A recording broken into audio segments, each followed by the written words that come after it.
I came to Texas, my parents did, in 1978. Grew up in a border town in Del Rio, Texas, in a segregated community. Going to school in Fort Bend County was just like going to school in the United Nations. Everyone at the lunch table spoke a different language, brought food from different parts of the world, and that was just kind of the norm. When I first moved here,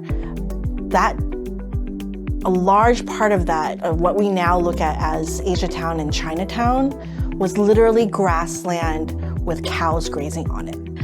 My community itself is a lot of young people that have recently graduated, but really have felt ties to either the university or political work because we're in proximity to the state capitol. The big influential people in my life was my sister. You know, she worked for the state of Texas as well. What I share with her now that I didn't necessarily have in common with her then is that, you know, she could really nerd out about voting. And I think a lot of that kind of came from her belief, her genuine belief that, you know, government, when combined with like effective leadership, can really do a lot of good for people. You never know when you need to reach out to your elected official.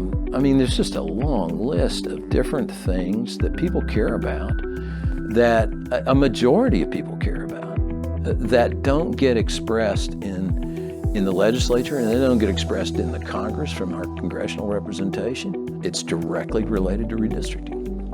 And so if we're not able to have people of our choice who understand our community or the needs of our community or the people who live in whatever district, how do we know that money is going to be spent in a way that actually benefits the people, all the people who live there? Redistricting is a very important topic that should matter to everybody. Every voter that votes regularly should care about redistricting. The reason why is because redistricting affects our voting power. It affects the ability that we have to affect change. Here in Texas, yet again, there is another effort by conservative politicians, specifically Greg Abbott, our governor, to dilute the power of people of color voters in the state, and also to really diminish that by whatever way possible. When I saw the proposed map for the congressional districts and to see that my community was moved into that's now a more rural community, I immediately thought, how do we have our needs met?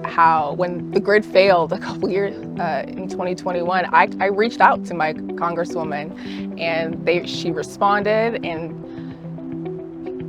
just wondering now, who do I call now? And I remember on the screen, actually very vividly, there was a gerrymandered map, and this was in, I guess, early 2018, and they were describing voter suppression policy, and they were saying how this is the district that we live in, and it went up from Dallas through like parts of Southeast Texas and included only part of Austin, but UT was split between 4 congressional districts.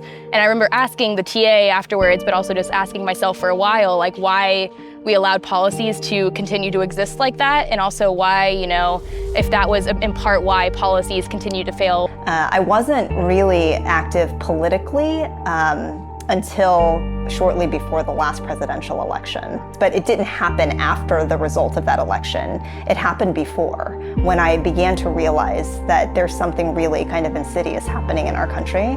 And I felt like I need to be more explicitly politically engaged. My mom was one that always said there is a way around everything, and it's up to us to find it.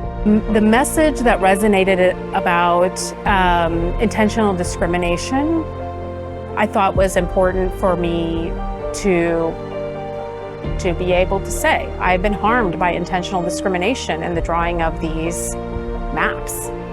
And so, you know, that was really it. I was like, if they need a plaintiff, I'll be one. Our focus was to mobilize Texans to be prepared, to engage, and even to provide testimony or commentary and remarks to their lawmakers going into the redistricting session, because it's a really intimidating process, especially if it's not something that you do habitually. And I feel like some of that might be a little bit by design. When politicians gerrymander, it also is a kind of break of trust with the community that exacerbates, that continues, and creates more like voter apathy, disengagement, but also like anger, the sense that Government doesn't exist to serve you, it exists to serve itself. Reach out to the people that represent you. Stay involved, just not, with voting, but beyond that. If it's any type of legislation that you disagree with, let your voices be heard. Texas organizers, despite what folks outside of our state might think or write off about us, have proven time and time again that Texas is a place worth doing work in. Whatever you do now, it will come back to you. Good or bad, it comes back to you or it comes back to your descendants. The only time there's nothing you can do is when you do nothing, right? So realize you have power. There are more of us than there are of them.